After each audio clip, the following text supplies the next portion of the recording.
هنتكلم النهاردة عن مرضين محيرين ناس كتير، الفايبروميالجيا والروماتويد.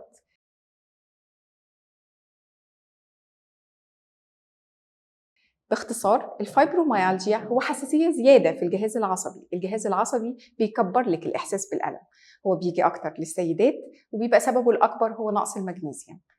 كمان بيبقى مصاحب باكتئاب وقلق وأرق وقلة حركة. لكن هنا الجهاز العصبي سليم والعضلة سليمة والتحاليل سليمة والمفاصل ما فيهاش أي التهاب. الروماتويد هو مناعة ذاتية بتهاجم المفاصل، بتسبب تورم، التهاب، وكمان بتدمر المفاصل بمرور الوقت. نصيحة التغذية العلاجية لمريض الروماتويد: حاول تقلل على قد ما تقدر الأكل اللي بيزود الالتهاب في الجسم زي السكر، المقليات، الجلوتين.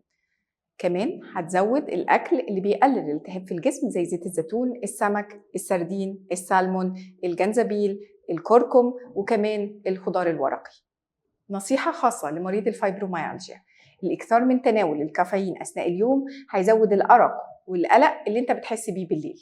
كمان مفيش علاج لمريض الفايبروميالجيا من غير مكمل المغنيسيوم. في الحقيقة مريض الفايبروميالجيا بيحتاج مجموعة من المكملات الغذائية، لكن أهمهم على الإطلاق هو المغنيسيوم، لأن من أهم الأسباب حدوث الفايبروميالجيا هو نقص عنصر المغنيسيوم.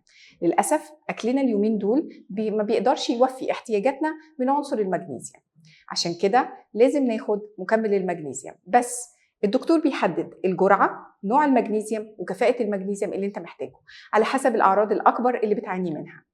لو انت بتعاني أكتر من الأرق والقلق، احنا هنا بنفضل المغنيسيوم ستريت. ولو انت بتعاني أكتر من الألم العضلي وقلة الحركة، هنا هيبقى المغنيسيوم ماليت هو الاختيار الأفضل.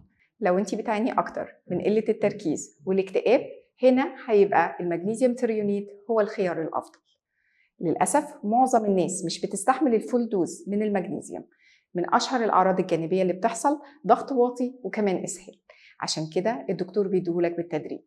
ده مش معناه إن احنا بننكر دور التغذية العلاجية المهم لمريض الفايبروميالجيا، بالعكس احنا بننصحك تزودي الأكلات الغنية بالمغنيسيوم زي الموز، الشوكولات، المكسرات وخصوصا الكاجو واللوز، السمك، السردين، السبانخ.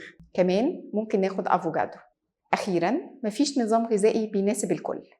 أنت لازم تتابع مع طبيبك عشان يحدد لك المكمل الغذائي والنظام الغذائي المناسب لصحتك. دمتم أصحاء.